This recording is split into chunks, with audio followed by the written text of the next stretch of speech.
اچھا بھائی، ہم ترکیب پڑھ رہے تھے اور آپ نے پڑھا کہ جملہ اسمیہ کے اندر دو جز ہوتے ہیں، ایک جز کو کہتے ہیں مبتدا اور دوسرے جز کو خبر کہتے ہیں۔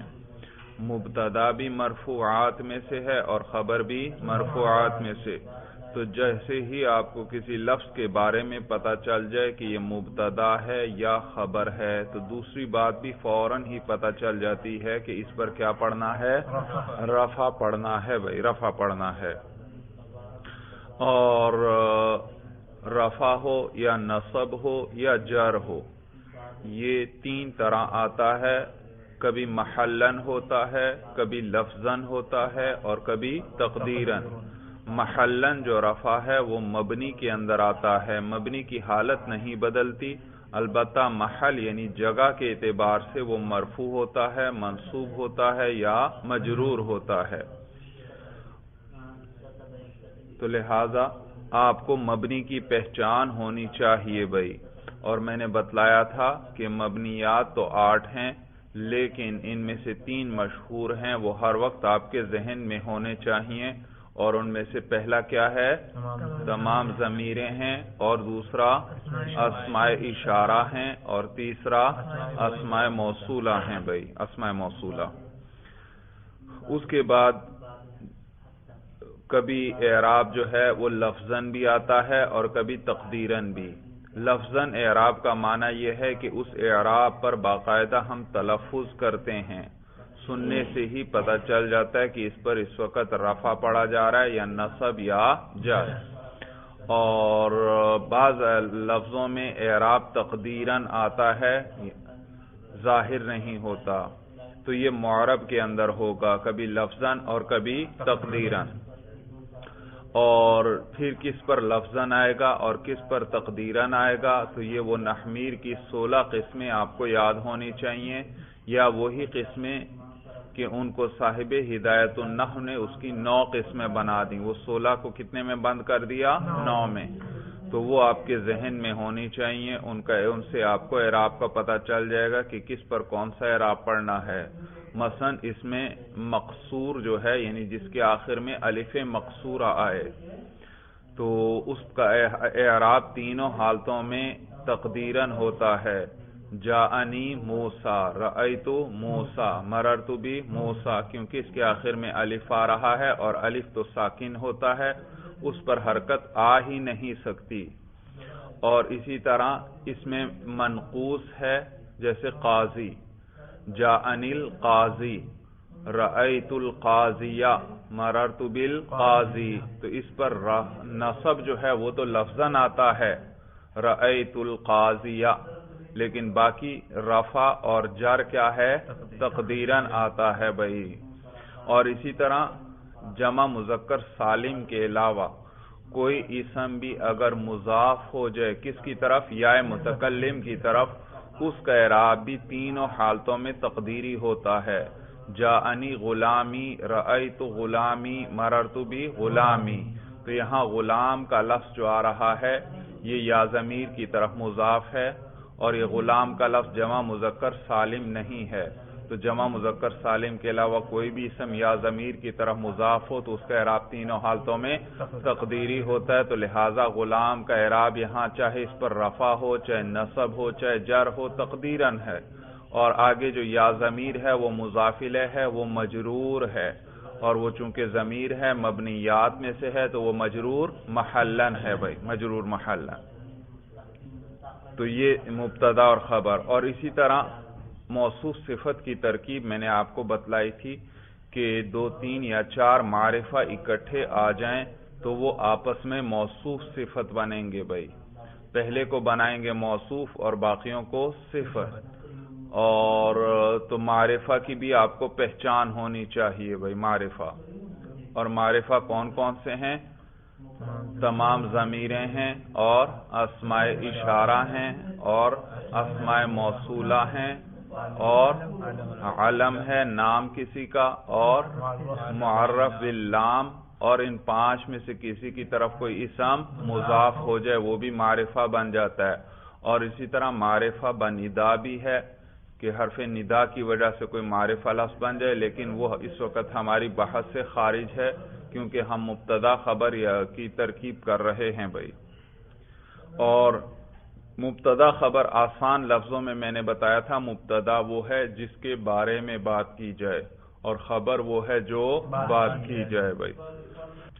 جملہ اسمیہ میں جتنے بھی لفظ ہوں یاد رکھیے وہ سارے کچھ تو جڑ جائیں گے مبتدا کے ساتھ اور کچھ کس کے ساتھ جڑ جائیں گے، خبر کے ساتھ۔ بالآخر دو ہی جز بنیں گے، ایک مبتدا اور ایک خبر۔ اسی طرح اس کے ساتھ ساتھ ہم نے جملہ فعلیہ کی بھی ترکیب شروع کی تھی، اور میں نے آپ کو بتایا تھا کہ فعل معروف ہو یا فعل مجہول ہو، یہ ہمیشہ چاہتا ہے کسی ایک اسم کو رفع دے، اور صرف ایک اسم کو رفع دے گا، باقیوں کو نصب دے گا، تو رفع ایک کو ہی دے گا۔ وہ جب آ جائے تو پھر باقی کسی پر رفع نہیں پڑنا۔ تو جس کو یہ رفع دیتے ہیں اگر فعل معروف ہو تو وہ اس کا فاعل کہلاتا ہے، اور اگر فعل مجہول ہو تو وہ اس کا نائب الفاعل کہلاتا ہے۔ اور فاعل یا نائب فاعل ایک ہی اسم ہوگا، وہ ضمیر بھی ہو سکتی ہے اور اس میں ظاہر بھی ہو سکتا ہے۔ جو اس میں ظاہر ہے یہ ضمیر کے مقابلے میں ہے۔ جو بھی اسم ہو اگر وہ ضمیر نہیں ہے تو پھر اس میں ظاہر ہوگا۔ مثلا قلم یہ ضمیر نہیں ہے تو یہ کیا ہوگا؟ اس میں ظاہر۔ جدار دیوار کو کہتے ہیں جدار، یہ ضمیر نہیں ہے، معلوم ہوا یہ کیا ہے؟ اس میں ظاہر۔ تو جو بھی اسم ہے پہچاننا ہے، آسان سی بات ہے، دیکھ لو یہ ضمیر ہے یا نہیں۔ اگر ضمیر نہیں اور ہے اسم تو پھر کیا ہوگا؟ اس میں ظاہر ہوگا۔ غلام کا لفظ ضمیر ہے یا اس میں ظاہر ہے؟ غلام اس میں ظاہر، جب ضمیر نہیں ہے تو کیا ہے؟ اس میں ظاہر ہے بھائی۔ قراصۃن، قراصہ کاپی کو کہتے ہیں جی، ضمیر ہے، ضمیر نہیں تو کیا ہے؟ اس میں ظاہر ہے بھائی، اس میں ظاہر۔ اور میں نے آپ کو بتلایا تھا کہ فعل کا فاعل یا نائب فاعل ضمیر بھی ہو سکتی ہے اور اس میں ظاہر بھی ہو سکتا ہے، لیکن اگر اس میں ظاہر ہے تو پھر ضمیر نہیں ہوگی، اور اگر ضمیر ہے تو پھر اس میں ظاہر نہیں ہوگا بھائی۔ اور اس میں ظاہر آپ نے پڑھا تھا کہ پہلا اور چوتھا صیغہ، یعنی واحد مذکر غائب اور واحد مؤنث غائب، اس کے لیے فاعل یا نائب فاعل بن سکتا ہے اس میں ظاہر۔ باقی جو 12 صیغے ہیں ان کے لیے فاعل یا نائب فاعل کی ہمیشہ ضمیر ہوگی، جو اسی فعل کے اندر چھپی ہوئی ہوگی یا اسی کے ساتھ جڑی ہوئی ہوگی بھائی، جڑی ہوئی ہوگی۔ اور تو پہلا اور چوتھا صیغہ ان کے لیے صرف فاعل یا نائب فاعل اس میں ظاہر آ سکتا ہے۔ تو اگر آگے اس میں ظاہر ہو تو یہ اس کو رفع دے دیں گے، اور اگر آگے اس میں ظاہر نہ ہوا ان کا فاعل یا نائب فاعل تو پھر انہی کے اندر کیا نکال لیں گے؟ ضمیر نکال لیں گے۔ اور یہ پہلا اور چوتھا صیغہ دونوں مفرد کے ہیں۔ پہلا کیا ہے صیغہ؟ واحد مذکر غائب، اور چوتھا ہے واحد مؤنث غائب۔ تو اس سے ایک اور بات کا بھی پتہ چل گیا کہ فاعل جب بھی اس میں ظاہر آئے گا فعل ہمیشہ مفرد رہے گا، کیونکہ پہلا صیغہ ہوگا یا چوتھا صیغہ ہوگا اور وہ دونوں مفرد کے ہیں۔ اس میں ظاہر خود چاہے واحد ہو، چاہے تثنیہ ہو، چاہے جمع ہو، اس سے ہماری بحث نہیں ہے، تو اس میں ظاہر مفرد ہو تو بھی کیا ہے؟ اس میں ظاہر، تثنیہ ہو تو بھی اس میں ظاہر، جمع ہو تو بھی اس میں ظاہر، تو فعل ہمیشہ مفرد ہی رہے گا بھائی۔ صورت سمجھ میں آ گئی؟ اس کے بعد ایک ضابطہ اور بھی ذکر ہوا ترکیب کا کہ جس اسم کے ساتھ بھی ضمیر متصل آ جائے تو وہ آپس میں کیا بنیں گے؟ مضاف مضاف الیہ بنیں گے۔ کتابہ کتاب مضاف، ہا ضمیر مضاف الیہ، قلمک قلم مضاف، کاف ضمیر مضاف الیہ، اور اسی طرح کئی نکرہ اکٹھے آ جائیں اور ان کے بعد کوئی معرفہ نہ ہو تو پھر یہ نکرہ بھی آپس میں کیا بنتے ہیں؟ موصوف صفت بنتے ہیں بھائی۔ تو آگے چند جملے لکھیے بھائی، ترکیب کیجئے۔ تو آپ نے ترکیب میں معنی پر بھی غور کرنا ہے۔ سمجھ میں آئی بات بھائی؟ معنی سے بھی ترکیب کا اندازہ ہوگا اور یہ ضابطے بھی ذہن میں رکھیے. اشتریت، لکھیے بھائی اگلا جملہ. اشتریت ھذا، ھذا البیت، البیت. اشترا کے معنی ہوتے ہیں خریدنے کے بھائی. چلیے بھائی ترجمہ کی ترکیب کیجئے بھائی. اشتریت فعل بفاعل. شاباش. میں نے آپ کو بتایا تھا فعل کے اندر اگر ضمیر چھپی ہوئی ہو فاعل یا نائب فاعل کی، یا اس کے ساتھ جڑی ہوئی ہو، تو دونوں صورتوں میں تعبیر کس طرح کرنا ہے؟ فعل با فاعل بھائی. جی تو اشتریت فعل با فاعل. اب اس کے اندر فاعل بھی بتا دو. تا ضمیر، تا ضمیر اعراب اس کا مرفوع محلا. تا ضمیر مرفوع محلا اس کا فاعل. اچھا بھائی تا مرفوع کیوں کہا؟ کیونکہ فاعل ہے. محلن کیوں کہا؟ یہ ضمیر ہے، ضمیر ہے مبنیات میں سے ہے. شاباش. آگے ھذا، ھذا موصوف اعراب بھائی مرفوع محلا موصوف. مرفوع محلا موصوف. جی منصوب محلا موصوف. شاباش. منصوب محلا موصوف بھائی، کیونکہ فاعل جب مرفوع آ گیا اب آگے کوئی مرفوع نہیں آ سکتا جملہ فعلیہ کے اندر. تو ھذا منصوب محلا موصوف. منصوب کیوں؟ کیونکہ اس میں مفعول بننا ہے. کیونکہ یہ مفعول ہے. محلن کیوں کہہ رہے ہو؟ یہ مبنیات، اس میں اشارہ ہے، اس میں اشارہ مبنیات. ہاں یہ اس میں اشارہ ہے اور اس میں اشارہ مبنیات میں سے ہے، اور مبنی کا اعراب محلن آتا ہے. تو اور موصوف آپ کو کیسے پتا چلا یہ موصوف ہے؟ ہمارے پاس دو لفظ آ رہے ہیں، وہ دونوں معرفہ ہیں. ہاں دو لفظ ہیں، معرفہ ہیں. ھذا اس میں اشارہ بھی معرفہ میں سے ہے، اور البیت پر الف لام داخل ہے تو وہ بھی معرفہ، اور دو معرفہ ہیں تو عموماً کیا بنتے ہیں؟ موصوف صفت.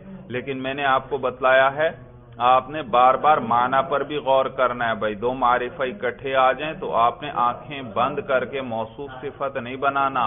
ہاں غور کرنا ہے، معنی میں بھی غور کرنا ہے کہ موصوف صفت بنتے ہیں یا نہیں. عموماً موصوف صفت ہی بنیں گے، لیکن کبھی کبھی موصوف صفت نہیں بھی بنیں گے، وہ آپ معنی پر غور کر لیں گے. موصوف صفت کا ترجمہ کر کے دیکھ لیا کریں یہ بنتے ہیں یا نہیں بنتے. ھذا البیت کیا ترجمہ ہوگا؟ یہ گھر یا یہ کمرہ. صورت سمجھ میں آ گئی بھائی؟ تو یہ دیکھو ترجمہ صحیح ہو رہا ہے، معلوم ہو موصوف صفت ہیں بھائی. تو ھذا منصوب محلا موصوف. آگے البیت منصوب، اعراب پر لفظ تلفظ کیا کرو، اعراب کا لفظ پر. البیت منصوب، البیت منصوب. زیر پڑھ رہے ہو اور کہہ رہے ہو منصوب. البیت، البیت جی منصوب، منصوب لفظاً صفت. البیت منصوب لفظاً صفت. منصوب کیوں؟ کیونکہ یہ صفت ہے اور موصوف صفت کا اعراب. شاباش. موصوف صفت کا اعراب ایک ہوتا ہے. موصوف ھذا منصوب تھا تو صفت بھی کیا ہوگی؟ منصوب. اور لفظاً کیوں کہا؟ اس کے نصب پر ہم باقاعدہ اس کے نصب پر ہم تلفظ کر رہے ہیں، ذرا کر کے دکھائیے. البیت، البیت جی رفع پہ اس کے تلفظ کرو. البیت، البیت. جر پہ تلفظ کرو. البیت، البیتی. دیکھا تو یہ اس کا اعراب لفظاً ہے. دیکھا آپ نے موصوف کا اعراب بھی نصب، صفت کا اعراب بھی نصب، کیونکہ اعراب دونوں کا ایک ہوتا ہے ہمیشہ. ہاں موصوف تھا منصوب محلن اور صفت ہے منصوب لفظاً، تو ایک محلن ہے ایک لفظاً ہے، اس سے کوئی فرق نہیں پڑتا کیونکہ وہ تو اعراب ہر لفظ کے مطابق آئے گا جس قسم کا لفظ ہوگا. البتہ نصب دونوں پر ضروری ہے. جب موصوف منصوب ہے تو صفت بھی کیا ہوگی؟ منصوب ہوگی. جی اب سمیٹیے بھائی. موصوف صفت مل کر مفعول. ہاں موصوف اپنی صفت سے مل کر یہ مفعول ہوا اشتریت فعل کے لیے. اشتریت اپنے اشتریت فعل اپنے فاعل اور مفعول سے مل کر جملہ فعلیہ شابہ خبریہ. اشتریت فعل اپنے فاعل اور مفعول به سے مل کر جملہ فعلیہ خبریہ ہوا. ایک ایک لفظ کا اعراب پتہ چل گیا. اب جملے کو روانی سے پڑھ دیں. اشتریت ھذا البیت. اشتریت ھذا البیت. جی ترجمہ کیجئے. یہ گھر میں نے خریدا ہے. ہاں میں نے خریدا یہ گھر. یہ گھر میں نے خریدا. یہ گھر میں نے خریدا. اگلا جملہ لکھیے بھائی. رأیت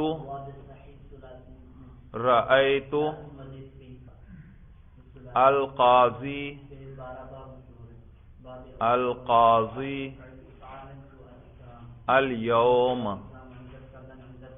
اليوم. چلیے بھائی ترکیب کیجئے آپ بھائی. رأیت فعل بفاعل. رأیت فعل بفاعل. شاباش. فاعل تا ضمیر مرفوع لفظا فاعل مرفوع محلا فاعل. شاباش. تا ضمیر مرفوع محلا فاعل. مرفوع کیوں؟ فاعل ہے. محلا کیوں کہا؟ ضمیر ہے کیونکہ ضمیر اور ضمیر مبنیات میں سے ہے. بھائی اس پر تو باقاعدہ لفظاً رفع آ رہا ہے. رأیت اس کی حرکت. شاباش بھائی یہ اس کی حرکت ہے بھائی. یہ اعراب نہیں ہے. تو یہ تا ضمیر مرفوع محلا فاعل. بھائی یہ تو تا ضمیر آپ نے کہا. تو رأیت مخاطب کے صیغے میں بھی تا ضمیر. رأیت متکلم کے صیغے میں بھی تا ضمیر. اور رأیتی مؤنث مخاطب کے صیغے میں بھی تا ضمیر. تو اس کا خاص نام کیا ہے؟ رأیت. ہاں شاباش. رأیت اس میں تو ضمیر اگر کوئی آپ سے خاص نام پوچھ لے. اور رأیتی میں تیون.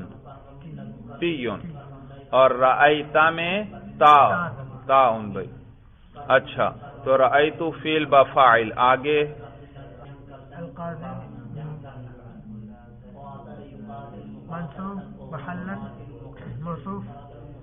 القاضی منصوب محلا موصوف. شاباش. منصوب کیوں؟ کیونکہ مفعول بن رہا ہے. شاباش. محلن کیوں بھائی؟ ہاں بھائی آپ بتا. جی منصوب. ہاں منصوب تو ہے. محلن کیوں؟ آپ بتائیے بھائی. جی شاباش. القاضیہ منصوب لفظاً. اچھا کیوں منصوب لفظاً کیوں؟ کیونکہ اس میں منقوص ہے. قاضی کا اعراب پڑھا تھا یا نہیں؟ حالت جری میں اعراب تقدیراً. حالت رفعی میں بھی اعراب تقدیراً. اور حالت نصبی میں اعراب لفظاً. بھئی دیکھیے نا اس کے آخر آپ خود ذہن میں ایک چیز بٹھا لیں انشاءاللہ پھر غلطی نہیں ہوگی کہ قاضی کے آخر میں یا ہے. تو القاضی یا پر ضمہ ثقیل ہے. سے ضمہ نہیں آتا. اور القاضی یا پر کسرہ آئے. یا پر کسرہ بھی ثقیل ہے. مشکل ہے اس کی ادائیگی زبان سے. تو لہذا اس پر یا ہے. یا اور پیش تو ایک دوسرے کی ضد ہیں بھائی. یا کی مناسبت کس کے ساتھ ہے؟ کسرہ کے ساتھ ہے. لیکن کسرہ بھی اس پر پڑھنا دشوار. پیش پڑھنا بھی دشوار. اس لیے یہ دونوں تو نہیں آئیں گے. اور فتحہ کی حرکت جو ہے وہ تو سب سے ہلکی ہے آسان ہے. وہ فتحہ اس پر آ جائے گا. تو القاضیہ منصوب لفظان موصوف. شاباش. موصوف. آپ کو کیسے پتا چلا موصوف ہے؟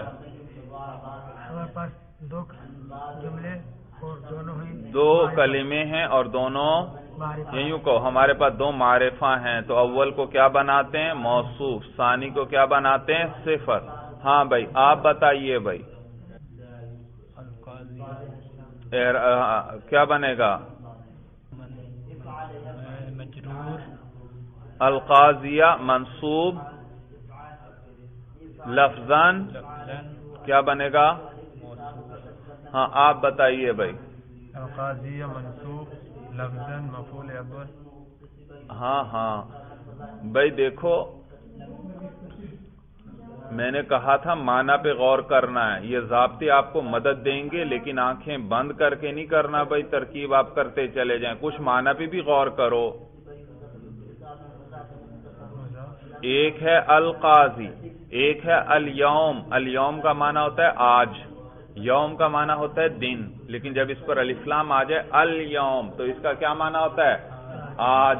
اب آپ بتاؤ موصوف صفت ہیں القاضی اور الیوم. وہ قاضی جو آج ہے، جو آج کا دن ہے، یا یوں کہو آج کا دن قاضی. دیکھو موصوف صفت تو یہ بنتے ہی نہیں ہے بھائی.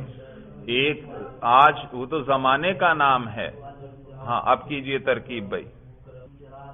القاضی بھائی میں نے آپ کو بتلایا تھا فعل جب آ جائے تو ایک مرفوع آئے گا جو اس کا فاعل یا نائب فاعل ہوگا، وہ گزر گیا، تا ضمیر تھی. اور باقی سارے منصوبات اور مجرورات ہوں گے. اور ان میں سے بھی پھر مجرور کو پہچان لیں. مجرور تو دو ہی ہیں، ایک جس پر کیا داخل ہو حرف جر، اور ایک مضاف الیہ ہے. مضاف الیہ تو معلوم ہوا القاضی اور الیوم یہ ان پر حرف جر بھی نہیں داخل اور ان میں سے کوئی مضاف الیہ بھی نہیں، تو مجرور بھی نہیں. مرفوع بھی نہیں ہو سکتے کیونکہ مرفوع ایک گزر گیا بھائی، دوسرا مرفوع تو نہیں آئے گا جملہ فعلیہ میں. اور مجرور بھی نہیں ہو سکتے، تو تیسری کیا صورت رہ گئی؟ منصوب ہوں گے. کیا ہوں گے؟ منصوب. اب پہچاننا ہے کہ موصوف صفت بن رہے ہیں یا الگ الگ ہیں یا کیا. تو میں نے بتایا تھا جس لفظ میں زمانے یا جگہ والا معنی پایا جائے، اور آج یہ کس کا نام ہے؟ زمانے کا نام ہے. تو جس میں جگہ یا زمانے والا معنی پایا جائے وہ مفعول فیہ بنتا ہے. کیا بنتا ہے؟ مفعول فیہ یعنی ظرف بنتا ہے. جی تو القاضیہ منصوب لفظاً مفعول بہ، اور الیوم منصوب لفظاً مفعول فی. جی تو فعل اپنے فاعل اور مفعول بہ اور مفعول فی سے مل کر جملہ فعلیہ خبریہ ہوا. تو یہاں یوں نہیں کہنا فعل اپنے فاعل اور دونوں مفعولوں سے مل کر ہیں، تو دونوں مفعول ہی، لیکن دونوں مفعول کے سے شبہ یوں پڑتا ہے شاید دونوں مفعول بہ ہیں، حالانکہ ایک مفعول بہ ہے اور ایک مفعول فی ہی ہے. تو لہذا یوں کہیں گے فعل اپنے فاعل اور مفعول بہ اور مفعول فی سے مل کر جملہ فعلیہ خبریہ ہوا. اب روانی سے ذرا پڑھ دیں اس کو بھائی. رأیت القاضی اليوم. ابھی اعراب ایک ایک لفظ کا میں نے بتایا، پھر شک کس چیز کا ہے؟ واضح پڑھو. رأیت القاضی اليوم. پھر مجھے نہیں آپ کی آواز آئی بھائی، اونچا پڑھیں کہ مجھے ایک ایک لفظ کا اعراب سنائی دے. آپ نے کیا پڑھا اس پر؟ رأیت القاضی اليوم. رأیت القاضی اليوم. سورت سمجھ میں آ گئی بھائی؟ رأیت القاضی اليوم ہر ایک اعراب کی وجہ بھی میں نے بتا دی بھائی. اب ترجمہ کیجئے. گزرا میں آج. رأیت میں نے دیکھا. دیکھا میں نے آج قاضی کو. ہاں رأیت القاضی اليوم میں نے دیکھا القاضی قاضی کو اليوم آج میں نے قاضی کو دیکھا. بلکہ القاضی معرفہ ہے، کسی معین قاضی کی طرف اشارہ ہو رہا ہے. آج میں نے اس قاضی کو دیکھا، کسی معین کی طرف. آج میں نے مطلب آپ کے اور میرے درمیان ایک قاضی کی بات چل رہی ہے، تو آپ بیچ میں مجھے کہتے ہیں رأیت القاضی، آج میں نے پھر اس قاضی کو دیکھا. بات سمجھ میں آ گئی بھائی؟ اگلا جملہ لکھیے بھائی. باع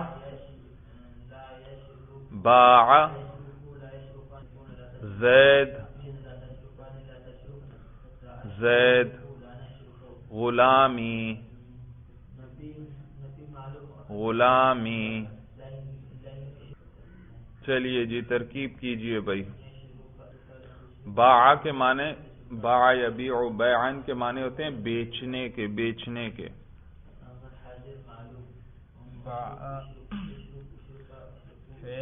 باع فعل زید فاعل. اعراب بھائی ایک ایک اعراب ہم تلاش. زید مرفوع لفظا فاعل. شاباش. زید مرفوع لفظا فاعل. آگے غلامی غلام مضاف. اعراب بھائی غلام مرفوع محلا مرفوع لفظا مضاف.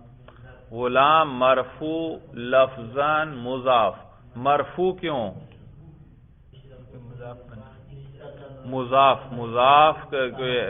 کہنے سے تو اعراب کا پتہ نہیں چلتا. آپ بتائیے بھائی.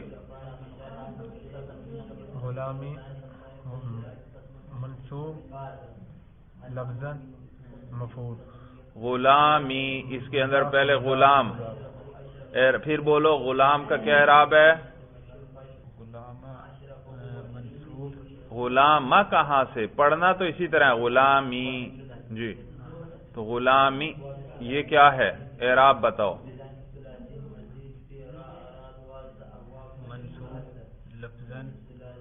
منصوب لفظاً مضاف. اچھا منصوب کیوں؟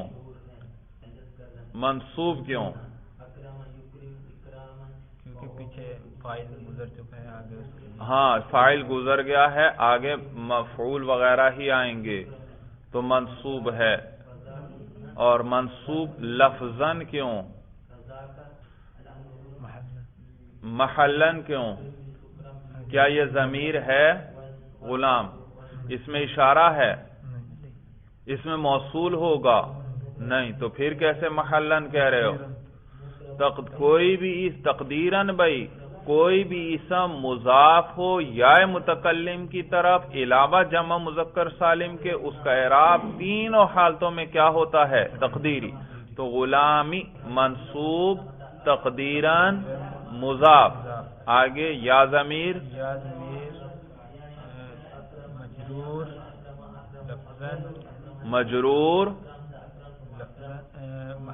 مجرور محلن مضاف الیہ.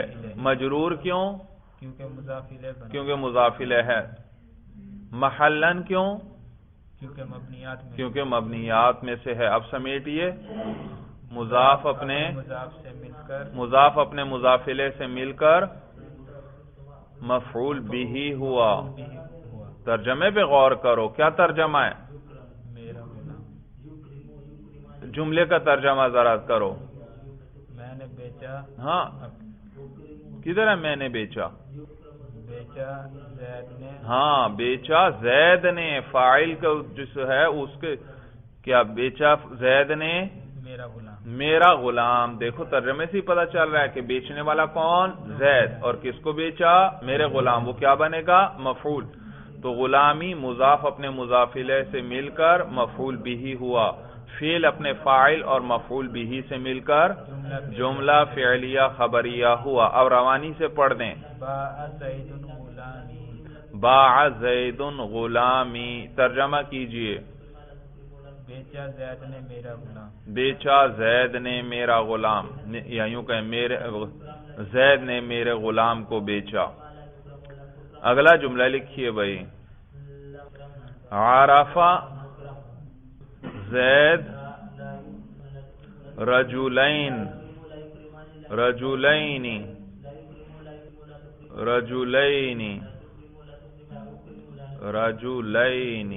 لام یا نون. چلیے بھائی ترکیب کیجئے بھائی. عرفہ کے معنی ہوتے ہیں پہچاننے کے. کیجئے بھائی ترکیب. عرفہ فعل زید مرفوع لفظاً اس کا فاعل. زید مرفوع لفظاً فاعل. مرفوع کیوں؟ فاعل بن رہا ہے کیونکہ فاعل ہے. لفظاً کیوں؟ اس کے رفع پر ہم تلفظ کر رہے ہیں. جی فاعل. آگے رجلین منصوب تقدیرا مفعول. رجلین منصوب تقدیرا مفعول به. منصوب کیوں؟ مفعول بنے. ہاں مفعول بھی ہے یہ، شاباش. تقدیرن کیوں؟ آپ بتائیے بھائی اس کا اعراب. بھائی وہ 16 قسمیں یاد ہیں یا نہیں؟ 16 قسموں میں سے کون سی قسم ہے، کون سی حالت میں آ رہا ہے؟ کیا ہوگا؟ رجلین کا کیا معنی ہے؟ دو مرد. تسنیہ ہے کہ نہیں پتہ چل گیا آپ کو؟ جب تسنیہ کا پتہ چل گیا پھر کیا کس سوچ میں پڑے ہوئے ہو؟ اس کا رفع یاد ہے کس طرح آتا ہے؟ تسنیہ کا رفع کس طرح آئے گا؟ یہ تو نصب اور جر آتا ہے. رفع کس کے ساتھ آتا ہے؟ الف کے ساتھ. رجلانی حالت رفعی میں الف کے ساتھ رجلانی، اور نصبی جری میں رجلینی یا کے ساتھ. بھائی وہ 16 قسمیں یاد کرو بھائی. وہ ہدایت النحو میں کل پھر آپ نے دیکھ کر آنی ہے ساری، کل میں سنوں گا. یہ ذہن میں ہونی چاہیے بھائی. تو تسنیہ کا اعراب کیا ہوتا ہے؟ حالت رفعی میں الف کے ساتھ، حالت نصبی جری میں یا کے ساتھ. بھائی جی اب بتائیے. رجلین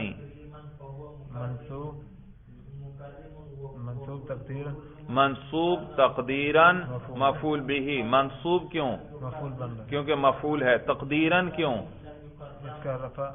اس کا نصب یا کے ساتھ ہے. اور یا اس کو پڑھ رہے ہیں یا نہیں پڑھ رہے؟ رجلین پڑھ رہے ہیں تو تلفظ کر رہے ہیں یا نہیں کر رہے؟ اس پر تلفظ کر رہے ہیں. پھر کیسے تقدیرن؟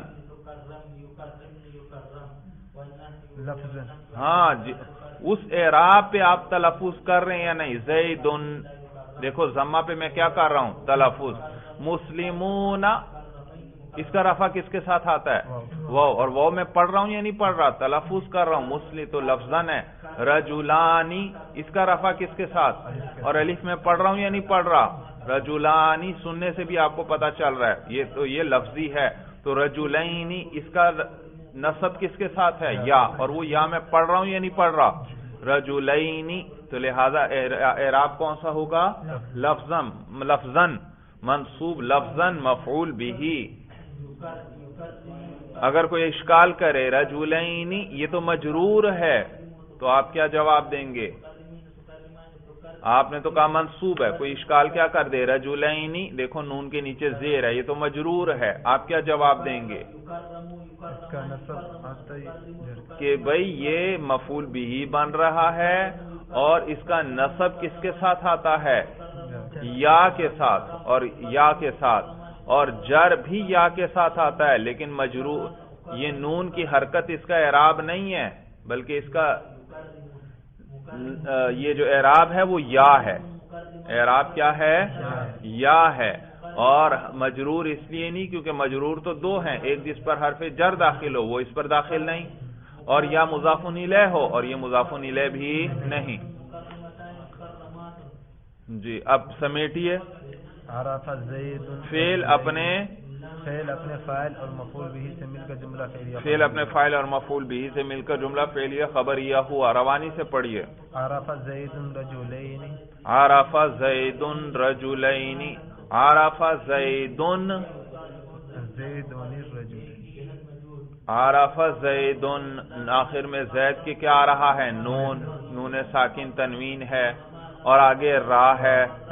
اور را کس میں سے؟ یرمیلون میں سے ہے یا را. تو نون کو بھی را کر کے کیا کریں گے؟ را میں ادغام کر دیں. اگر اگلا حرف ساکن ہوتا، نون بھی ساکن اور اگلا حرف بھی ساکن، پھر نون کو ہم کسرہ کی حرکت دیتے. لیکن رجلینی را پر تو زبر ہے، وہ تو ساکن نہیں ہے، لہذا نون کو حرکت نہیں دیں گے. نون کو را کر کے را میں ادغام کریں گے. تو کیا بن گیا؟ عرف زید الرجلین. طریقہ آ گیا بھائی. اور ترجمہ کیجئے. پہچانا زید نے دو آدمیوں کو. پہچان لیا زید نے دو آدمیوں کو. صورت سمجھ میں آ گئی بھائی؟ تو یہ روزانہ میں بار بار ان چیزوں کا تکرار کروا رہا ہوں. جتنی دفعہ تکرار ہوگا اتنی آپ کے ذہن میں بات بیٹھتی جائے گی. تو آپ بھی ان کا بار بار تکرار کریں. آپس میں بیٹھیں, ان جملوں کی ترکیب دوبارہ کریں اور پوری بات دوبارہ کیا کریں. یہ نہیں کہ بس باقی ساتھیوں کو پتہ ہے, چھوٹا چھوٹا اشارہ کرتے ہوئے تیز چلے گئے کہ سب کو بات سمجھ میں آ رہی ہے. نہیں, زبان سے دہرایا کرو پوری بات. جتنی دفعہ دہراؤ گے ذہن میں بیٹھتی جائے گی, پختہ سے پختہ تر ہوتی چلی جائے گی. طریقہ سمجھ میں آیا بھائی؟ یہ ضابطے جو میں بتاتا ہوں, یہ ضابطوں کا بھی تکرار کیا کریں, بیٹھا کریں, سارے ضابطے آپس میں دہرایا کریں. اور ایک ساتھی کوئی ضابطہ بھول جائے, دوسرا یاد کروائے, تیسرا یاد کروائے, تو آپس میں سارے ضابطے دہرایا کریں بھائی. چلیے بس بھائی, ھذا هو المرام. اللہ اعلم بحقیقت الکلام.